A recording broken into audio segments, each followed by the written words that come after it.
Olá pessoal, sejam bem-vindos ao meu canal. Se vocês ainda não são inscritos, aproveite esse momento para se inscrever, ativa as notificações e já deixa seu like.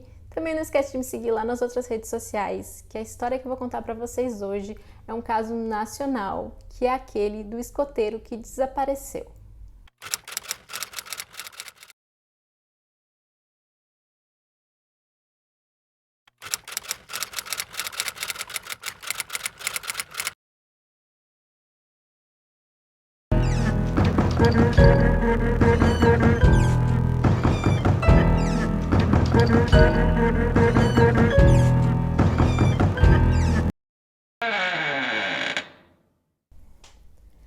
Marco Aurélio é filho do jornalista Ivo Simon e da professora Teresa Neuma Bezerra Simon. Ele possui 4 irmãos, entre eles um irmão gêmeo chamado Marco Antônio. O Marco Aurélio, o irmão dele, eles tiveram alguns problemas de desenvolvimento quando eram pequenos, então os pais eles resolveram ingressar os meninos num grupo de escotismo para que eles pudessem fazer algumas atividades ao ar livre. Os meninos eles adoravam fazer parte desse grupo de escotismo. E em 6 de junho de 1985, o grupo de escoteiros, a qual Marco Aurélio e o seu irmão faziam parte, iria fazer uma viagem até o Pico dos Marins, na Serra da Mantiqueira, onde o grupo faria uma escalada e iria acampar no pico localizado na cidade de Piquete, no estado de São Paulo. O Marco Aurélio e o irmão dele estavam com 15 anos nessa época e o Marco Aurélio ele estava especialmente animado com essa viagem, porque nessa ocasião ele se tornaria escoteiro sênior. Então, finalmente chegou o dia da tão esperada viagem, porém o irmão do Marco Aurélio, o Marco Antônio, ele estava doente nesse dia, então ele não pôde participar.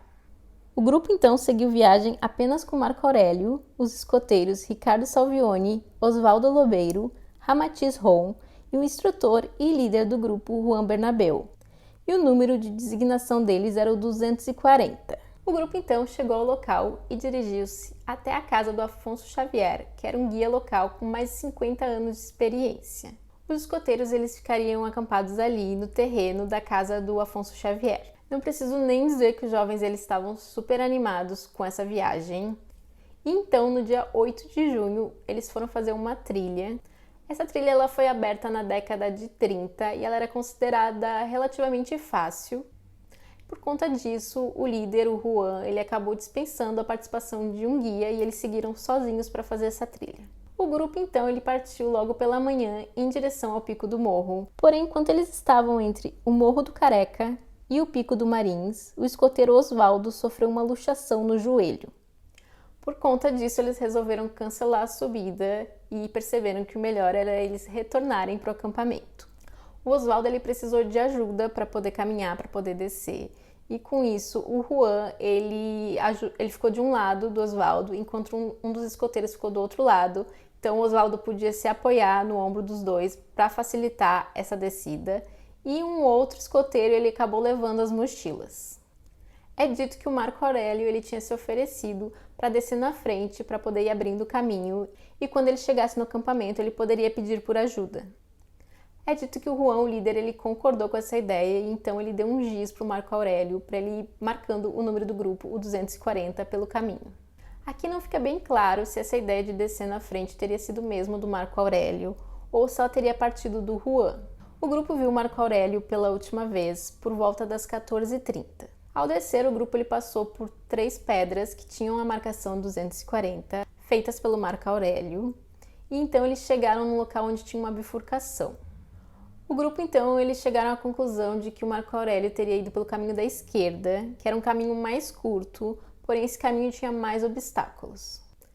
Apesar disso, o Juan ele decidiu pegar o caminho da direita, porque ele acreditava que seria mais fácil passar com o Oswaldo, que estava machucado. E por ser um caminho mais longo, apesar de ter menos obstáculos, o grupo ele levou 15 horas para chegar até o acampamento, fazendo com que eles chegassem ao acampamento apenas às 5 horas da manhã.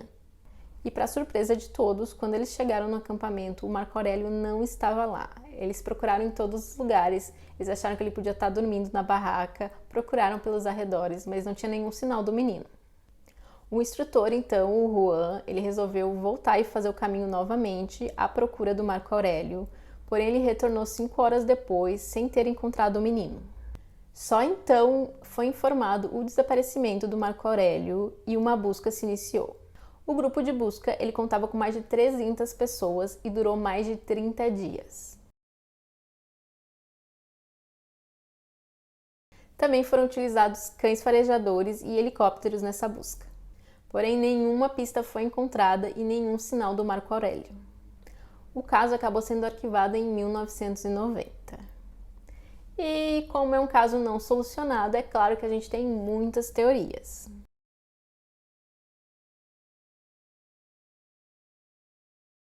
A primeira teoria, ela envolve o instrutor e líder do grupo, o Juan. E essa teoria diz que o Juan ele teria abusado do Marco Aurélio e então se livrado do corpo do menino. Porém, ele não teria instrumentos para acabar com a vida do menino e sumir com o corpo. E ele também não teria tempo a sós com o garoto, visto que o envolvimento dos demais garotos foi totalmente descartado.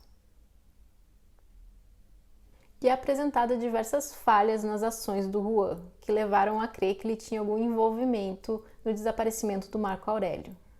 Por exemplo, quando foi questionado sobre o local que ele teria passado com os meninos, o Juan ele teria indicado um local onde tinha uma marcação de uma cruz. Porém, um dos guias ele disse que essa trilha ela havia sido fechada muitos anos antes, por ser considerada um caminho muito perigoso. Os investigadores então eles resolveram fazer essa tal trilha que estava desativada. Porém, como já estava tarde, eles resolveram deixar para amanhã do dia seguinte. Naquela madrugada fez bastante frio e houve uma geada. E então, no dia seguinte, quando os investigadores chegaram para fazer a trilha, eles perceberam que haviam pegadas no solo, pegadas de sapato de um homem adulto. E como o gelo foi derretendo, então as pegadas elas foram desaparecendo e a polícia ela não conseguiu seguir todas as pegadas até o final do caminho. A dúvida que surgiu era quem e por que alguém faria aquela trilha perigosa no meio da madrugada, e ainda por cima num clima nada favorável. Nesse mesmo dia, iniciou-se um incêndio na montanha, que fez com que os bombeiros que estavam envolvidos na busca tivessem que deixar a busca para poder combater esse incêndio. E a polícia ela suspeitou que esse incêndio tinha sido causado propositalmente para poder tirar a atenção das buscas. E as suspeitas então se voltaram para o Juan. O Juan ele tinha alguns antecedentes e ele já tinha sido expulso de um outro grupo de escoteiros por não cumprir com as regras do escotismo. É dito também por algumas pessoas que o Juan ele era um homem bastante autoritário e que por diversas vezes ele tinha sido bastante agressivo com os meninos. Muita gente criticou o Juan por ele ter dormido, ter descansado antes de retornar para a trilha à procura de Marco Aurélio. Ele teria descansado ali em torno de 1 hora, então ele saiu para procurar pelo Marco Aurélio às 6 da manhã. Ele teria retornado às 10 horas e só então, nesse momento, a polícia foi avisada do desaparecimento do menino. E muito foi questionado também o porquê ele não pediu ajuda do Afonso Xavier, que era o guia tão experiente e que conhecia tão bem o local. Esse erro do líder, e com isso levou a esse acontecimento que destruiu praticamente os nossos sonhos de vida para essas crianças. Outra informação que também levantou bastante suspeita é de que um médico ele havia examinado o joelho do Oswaldo, que era o escoteiro que tinha se machucado. E segundo o médico, não havia nenhuma lesão assim tão grave no joelho do Oswaldo, nada que impossibilitasse ou dificultasse a caminhada. E apesar da declaração do médico na época, até hoje o Oswaldo, o escoteiro que teria machucado o joelho, ele mantém a sua versão, dizendo que ele torceu o joelho naquele dia. Os meninos eles também foram interrogados e eles foram questionados sobre o Juan e sobre o paradeiro do Marco Aurélio, porém eles negaram saber qualquer coisa. O Juan ele nunca foi acusado e tanto os escoteiros eles sempre defenderam a inocência do Juan, assim como os pais do Marco Aurélio também. Eles não acreditavam que o Juan tivesse qualquer envolvimento no desaparecimento do filho deles. Uma declaração que colaborava com essa teoria era a declaração da filha do Afonso Xavier. Ela disse ter visto o Juan guardando uma das ferramentas do seu pai, e quando ela foi questionar o pai se ele havia emprestado aquela ferramenta para o Juan, o pai negou.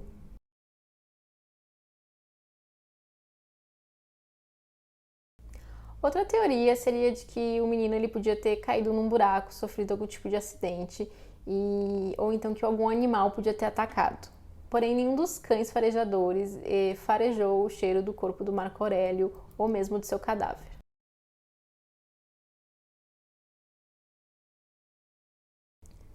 Outra teoria que foi levantada na época é que o Marco Aurélio podia ter fugido. Porém, todos os seus pertences ainda estavam na barraca, inclusive uma certa quantia em dinheiro, e não foi levantado nenhum possível motivo para ele querer fugir, até porque aquele momento ele estava sendo visto como muito esperado pelo Marco Aurélio, que iria se tornar um escoteiro sênior, e era uma coisa que ele queria muito. E é claro que todo bom caso misterioso tem que ter a teoria de abdução por extraterrestres.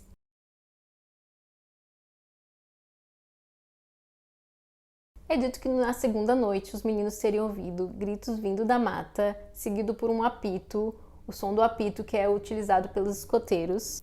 Eles então correram para o local de onde vinham os apitos e então viram uma luz azul que piscou 3 vezes. O grupo então gritou e apitou para sinalizar que eles estavam ali, porém não houve nenhuma resposta depois disso. E o Pico dos Marins é um local que ele é bastante conhecido por ter atividades ufológicas.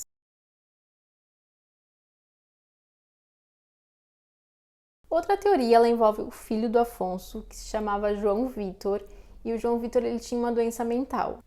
O João Vitor ele também desapareceu, e ele desapareceu 4 anos depois do desaparecimento do Marco Aurélio. Em 2021, surgiu um áudio de um morador da cidade de Piquet, que ele havia enviado para sua mãe, onde ele dizia que a filha do Afonso, chamada Marli, enquanto estava no leito de morte, ela teria dito que o João Vitor, o irmão dela, seria o culpado por ter tirado a vida do Marco Aurélio.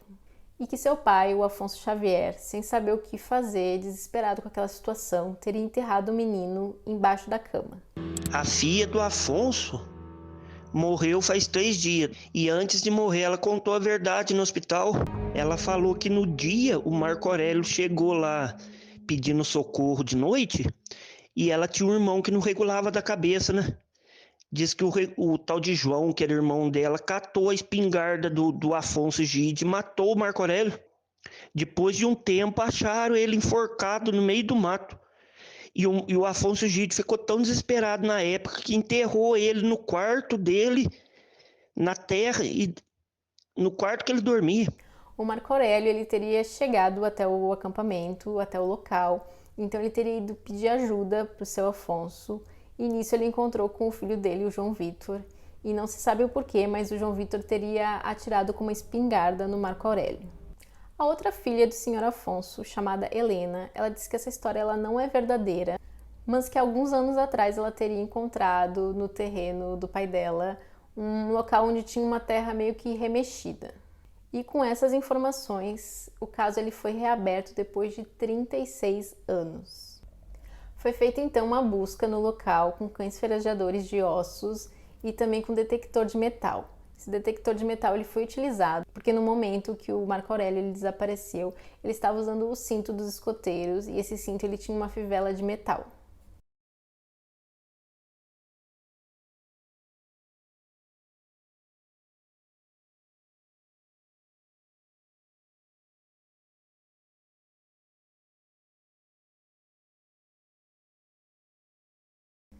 Porém, novamente não foi encontrado nada. Os pais do Marco Aurélio, eles fizeram todo o possível para encontrar o filho e eles nunca desistiram de encontrar o Marco Aurélio. Na época que ele desapareceu, até a mãe dele chegou a entrar em contato com o médium Chico Xavier, que respondeu para a mãe do Marco Aurélio que ele não conseguia falar com o Marco Aurélio porque ele só se comunicava com pessoas desencarnadas. A dona Nelma, a mãe do Marco Aurélio, infelizmente ela já faleceu.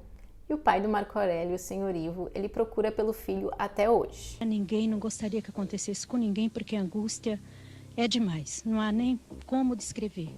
Seu Ivo, é difícil conviver com isto.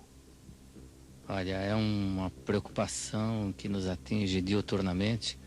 Por mais que você esteja no trabalho, em uma atividade de lazer, mas quando menos espera, te volta a lembrança do Marco Aurélio. Eu sinto muito forte durante todo esse tempo.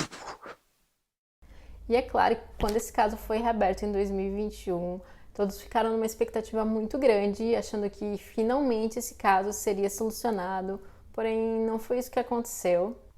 E infelizmente esse caso segue como sendo um mistério. 20 dias mudou toda a minha vida novamente, com essas informações. Eu não sei se eu estou pronto, se eu não estou pronto. Eu estou perdido.